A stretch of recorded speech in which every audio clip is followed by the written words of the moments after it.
Okay, and we are right back. So before he was, just in case you're just now watching, this is video 3. Before he was talking, he just had got off of decompression. Dream.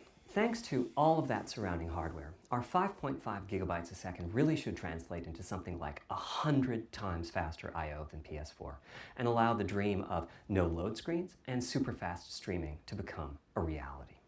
Having said that, expandability of our SSD is going to be quite important. Flash is costly, and you may very well want to add storage to whatever we put in the console.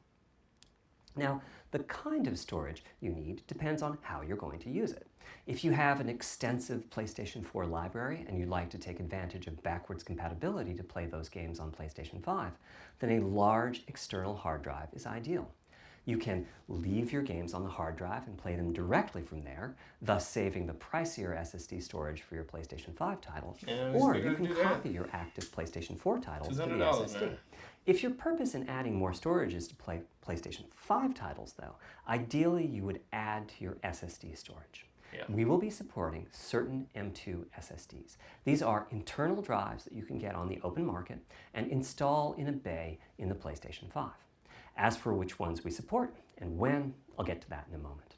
They connect through the custom I/O unit just like our SSD does, so they can take full advantage of the decompression, I/O coprocessors, and all the other features I was talking about. Here's the catch though. That commercial drive has to be at least as fast as ours. Games that rely on the speed of our SSD need to work flawlessly with any M2 drive. When I gave the Wired interview last year, I said that the PlayStation 5 SSD was faster than anything available on PC.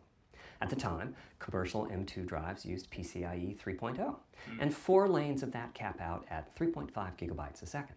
In other words, no PCIe 3.0 drive can hit the required spec. M2 drives with PCIe 4.0 are now out in the market. We're getting our samples and seeing 4 or 5 gigabytes a second from them. By year's end, I expect there will be drives that saturate 4.0 and support 7 gigabytes a second. Having said that, we are comparing apples and oranges though, because that commercial M2 drive will have its own architecture, its own flash controller, and so on. Right. For example, the NVMe specification lays out a priority scheme for requests that the M2 drives can use. And that scheme is pretty nice, but it only has 2 true priority levels. Our drive supports 6. We can hook up a drive with only 2 priority levels, definitely, but our custom I/O unit has to arbitrate the extra priorities rather than the M2 drive's flash controller. And so the M2 drive needs a little extra speed to take care of issues arising from the different approach. That commercial drive also needs to physically fit inside of the bay we created in PlayStation 5 for M2 drives. Unlike internal hard drives, there's unfortunately no standard for the height of an M2 drive, and some M2 drives have giant heat sinks. In fact, some of them even have their own fans. Right now, we're getting M2 drive samples and benchmarking them in various ways. When games hit beta as they get ready for the PlayStation 5 launch at year-end, we'll also be doing some compatibility testing to make sure that the architecture of particular M2 drives isn't too foreign for the games to handle. Once we've done that compatibility testing, we should be able to start letting you know which drives will physically fit and which drive samples have benchmarked appropriately high in our testing.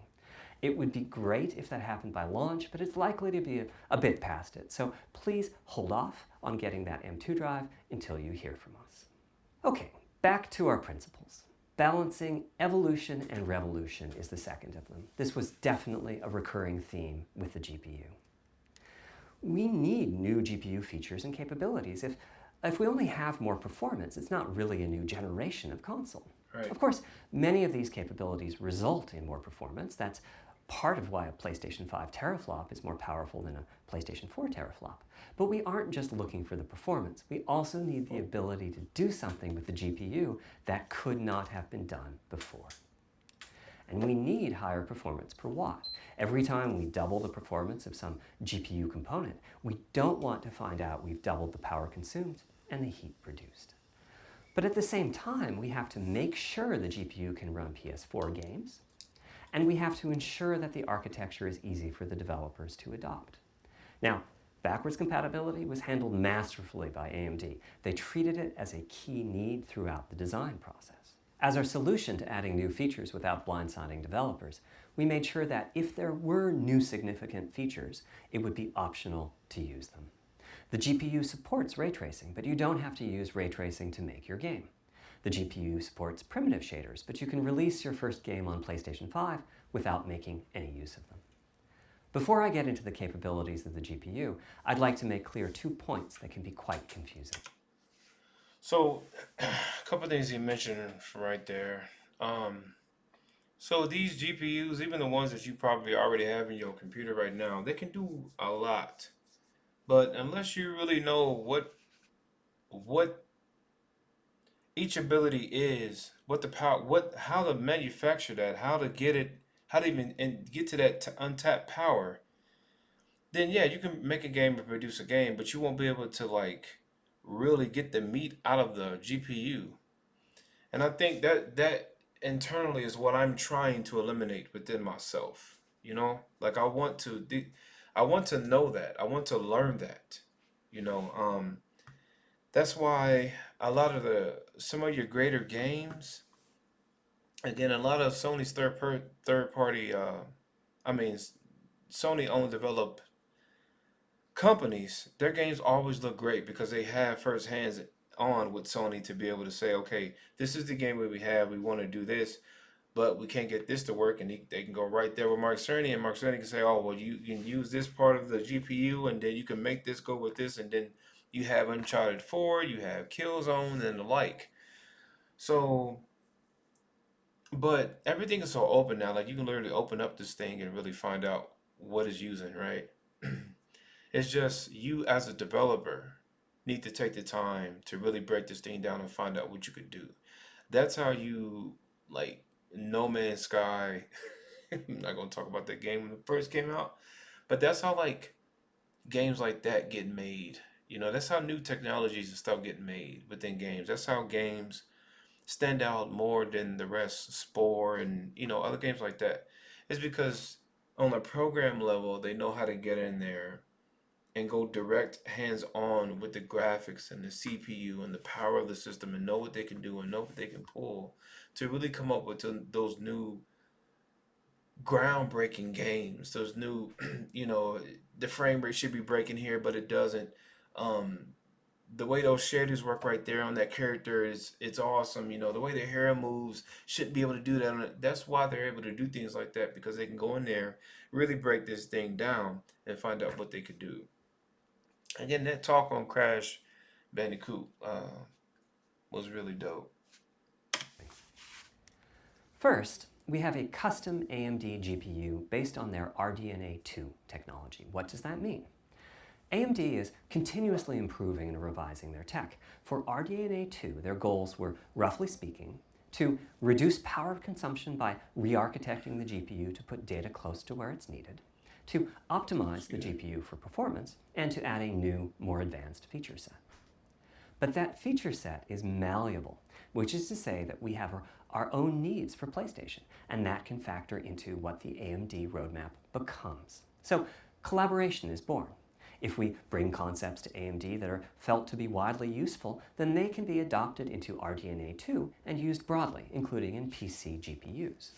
If the ideas are sufficiently specific to what we're trying to accomplish, like the GPU cache scrubbers I was talking about, then they end up being just for us. If you see a similar discrete GPU available as a PC card at roughly the same time as we release our console, that means our collaboration with AMD succeeded in producing technology useful in both worlds. It doesn't mean that we as Sony simply incorporated the PC part into our console. That's and see this is where this is pretty cool at because again, we're not just getting better, more powerful parts, right?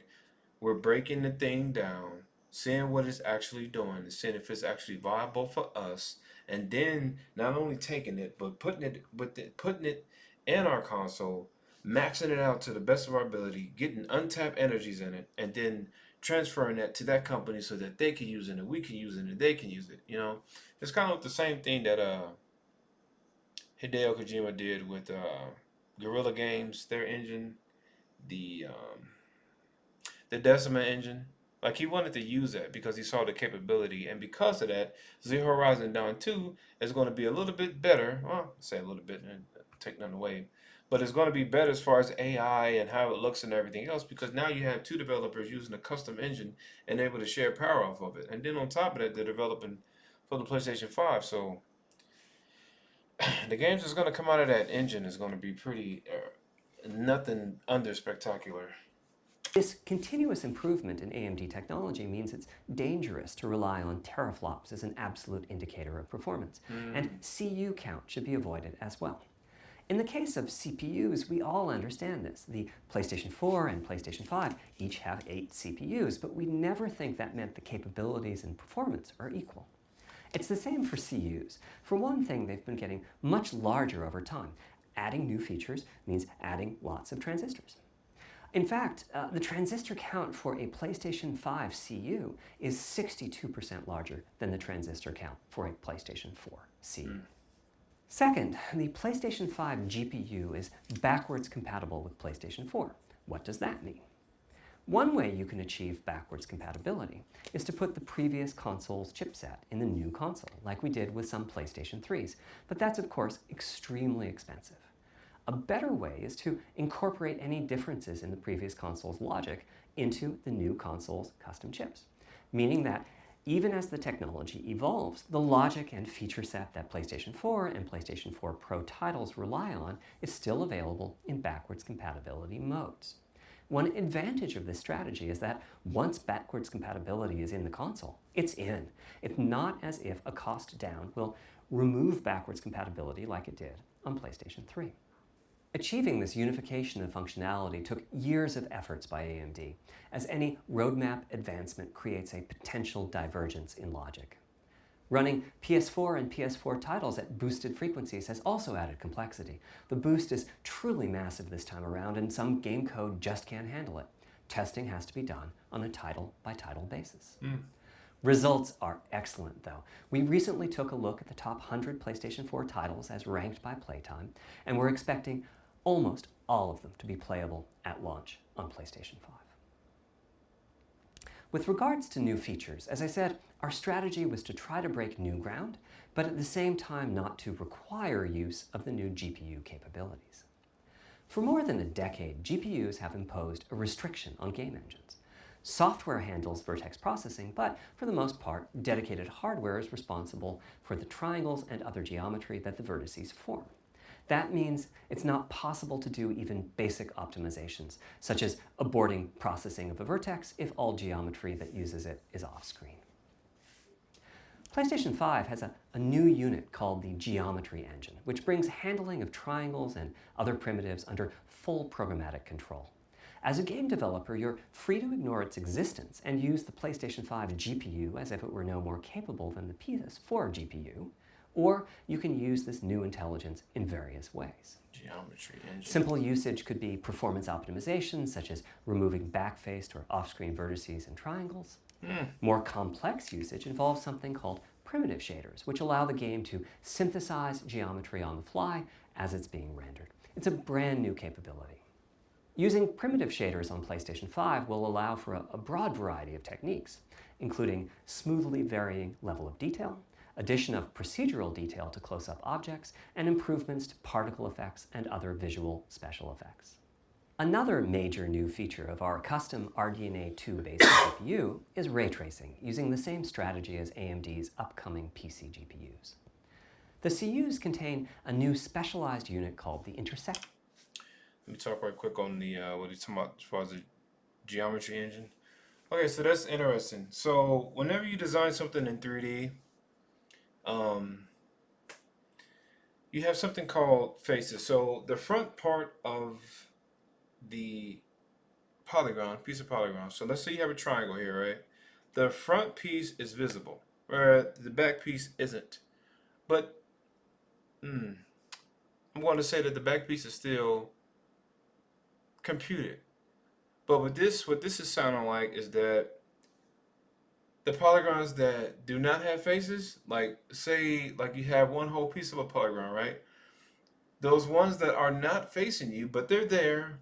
You know, when you twist around, the object is there. But at that point in time, what this sounds like, and I might be completely wrong, is that it's not computing them until you see it.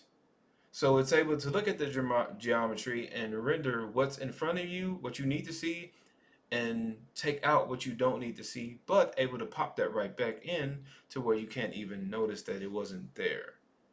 I think that's what he is saying. Engine, which can calculate the intersection of rays with boxes and triangles. To use the intersection engine, first you build what is called an acceleration structure. It's data in RAM that contains all of your geometry. There's a specific set of formats you can use. They're variations on the same interjection concept. system. Then, in your shader program, you use a new instruction that asks the intersection engine to check a ray against the BVH. While the intersection engine is processing the requested ray triangle or ray box intersections, the shaders are free to do other work. Having said that, the ray tracing instruction is pretty memory intensive, so it's a good mix with logic-heavy code. There's of course no need to use ray tracing. PS4 graphics engines will run just fine on PlayStation 5. But it presents an opportunity for those interested. I'm gonna stop here. We're 16 minutes into this video.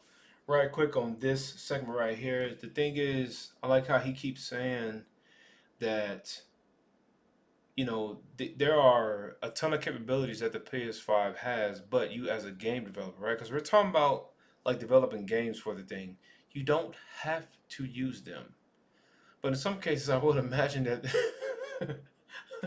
the system is probably able to push it and do it for you anyway, especially if you like developing with an engine, graphic engine like Unreal Engine 5. I mean, the thing is already set for you to have like, what's in this right here? Like all this stuff right here. It's already set for that. Like the moment you go to start developing for it. So it makes no sense unless you're going for a specific art style in your game not to use it, I guess. And, you know, I don't know. There's always going to be games that push the envelope, and you know you're gonna have to need to tweak some things. Like nothing's ever going to be perfect, but it's the fact that it can do it, and it's there for you if you need to do it. So yeah, let's stop the video right here. This is video number 3. I was planning on like not finishing this today, but we 20 more minutes in until this whole presentation is over. So I think I'm gonna just go through the whole thing. So. Yep, well, I'm gonna stop here. I hope you're learning something. Hope I ain't talking too much through it and throwing everything off. All right, this is video 3. Be right back.